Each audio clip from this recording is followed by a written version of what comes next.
I'm asking you, do you love Jesus? ఏంటి మీ జవాబు ఏంటి? యేసుని ప్రేమిస్తారా?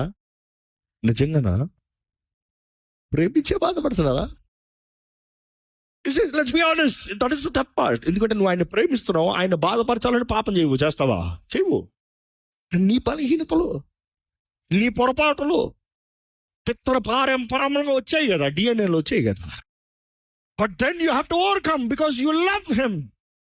ఆయనను ప్రేమిస్తున్నావు కాబట్టి ఇది ఎదిరించాలి, ఆయన్ని ఎదురిస్తాం కాదు. ఇది మన అంటాం, ఇది నా అలవాటు అండి, ఇది నా వీక్నెస్ అండి. No no no no no weakness, nothing.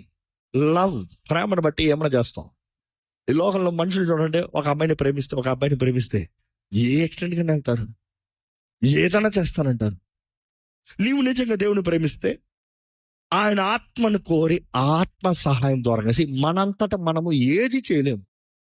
Let's be honest, దేవుడు నీ అంతటా నువ్వు ఏది చేయాలని కోరలే. నీవు ఎంతటా నువ్వు ఏది చేయలేవని ఆయన తెలుసు బాగా. అందుకనే ఆయన ఆత్మ సహాయం ఇచ్చాడు. పరిశుద్ధాత్మ తోడు, పరిశుద్ధాత్మ సహాయం, పరిశుద్ధాత్మ నడిపింపు, పరిశుద్ధాత్మ స్నేహం. పరిశుద్ధాత్ముడు మనకు అనుగ్రహించబడినప్పుడు ఆత్మ తన చిత్త ప్రకారము మనకి వరముల్ని ఇస్తాడంట.